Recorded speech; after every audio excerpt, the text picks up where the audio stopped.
10वीं महाराष्ट्र राज्य बोर्ड का रिजल्ट सोमवार 27 मई 2024 को घोषित किया गया, जिसमें मौलाना अब्दुल कलाम आजाद उर्दू हाई स्कूल नगर परिषद भंडारा का 10वीं का रिजल्ट 100% रहा है।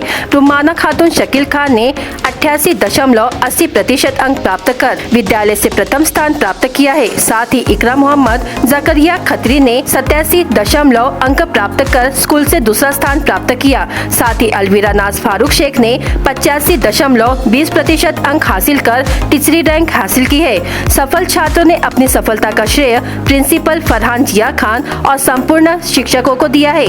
नगर परिषद मुख्याधिकारी करण कुमार चौहान ने सभी यशस्वी विद्यार्थियों को बधाई दी।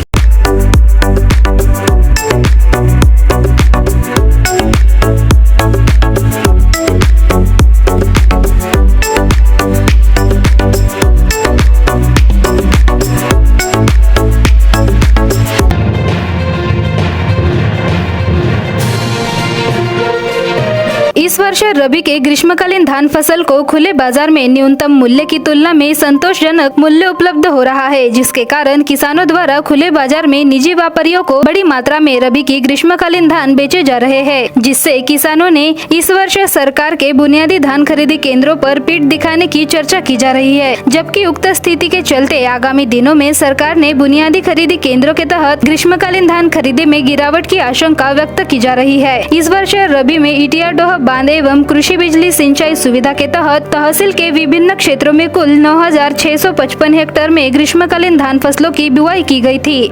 हालांकि पिछले कुछ माह पूर्व बुआई हुए उक्त फसलों की कटाई एवं चुराई शुरू हुई है। इसी बीच खुले बाजार में ग्रीष्मकालीन धान फसलों को संतोषजनक मूल्य उपलब्ध होने के कारण किसानों द्वारा बड़ी मात्रा में निजी व्यापारियों को धान बेचे जाने की चर्चा है।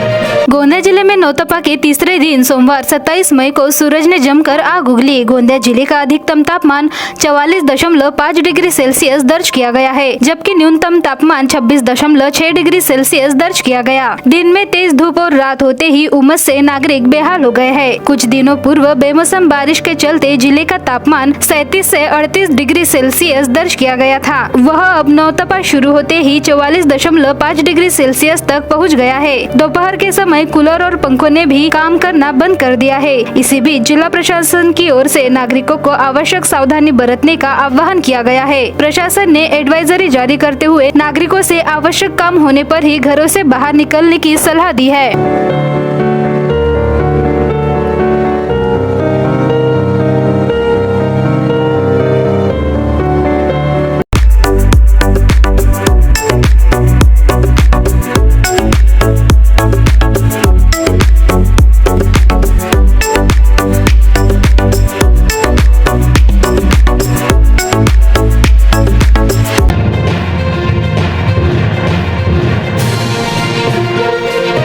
सिहोरा बपेरा परिसर से बहने वाली वैनगंगा एवं बावनथड़ी नदी तट से बड़े पैमाने पर रेत का अवैध उत्खनन व परिवहन किया जा रहा है। रेत माफियाओं की खुलेआम रेत तस्करी के चलते रेत घाट पूरी तरह खाली हो गए हैं। इसको देखते हुए रेत घाटों पर अब पुलिस बंदोबस्त लगाया गया है। पुलिस बंदोबस्त के बीच अब रेत की बिक्री होगी। सिहोरा पुलिस थाने के पुलिस निरीक्षक नितिन मदनकर एवं पुलिस की टीम ने क्षेत्र के रेत घाट का जायजा लिया। इस दौरान केवल सोंडा रेत डिपो से ही सरकारी नियमों के अनुसार रेत की बिक्री शुरू है। वैनगंगा और बावनथड़ी नदी तट पर पहले सहजता से रेत उपलब्ध होती थी। नीलामी से ज्यादा राजस्व कार्रवाई से उपलब्ध होने के कारण प्रशासन रेत घाट की नीलामी करने के विषय में टालमटोल कर रहा है।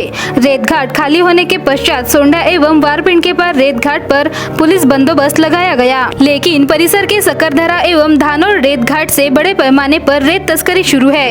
इस ओर कौन ध्यान देगा, ऐसा सवाल उपस्थित हो रहा है। विगत कुछ वर्षों से वैनगंगा वैनगंगा नदी तट पर एक भी घाट की नीलामी नहीं होते हुए भी करोड़ों रुपए की रेत की चोरी हुई है। यह बात ध्यान में आते ही जिला प्रशासन ने कार्रवाई के आदेश दिए, जिससे राजस्व तो इकट्ठा हुआ, किंतु वाहनों पर प्रतिदिन हो रही कार्रवाइयों से भी रेत चोरी नहीं रुक रही। रेत घाट से अब इतना उत्खनन हो चुका है कि रेत घाटों में अब रेत ही नहीं बची। इससे अब रेत घाटों की नीलामी में भी समस्या आ रही है।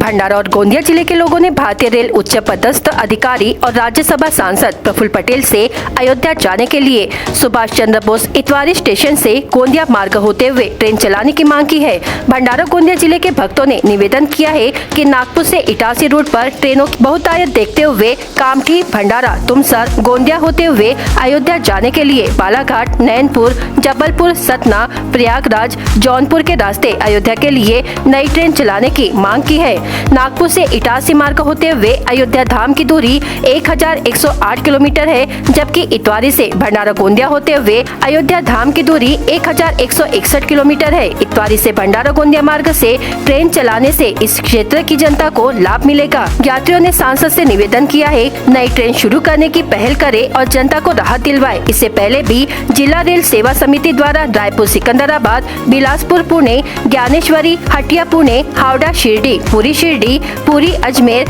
संतरागाची, नांदेड़ इन स्टेशनों के स्टॉपेज भंडारा रोड स्टेशन पर देने की मांग की गई थी, लेकिन इतवारी, रीवा को छोड़ किसी ट्रेन को स्टॉपेज नहीं मिल पाया है।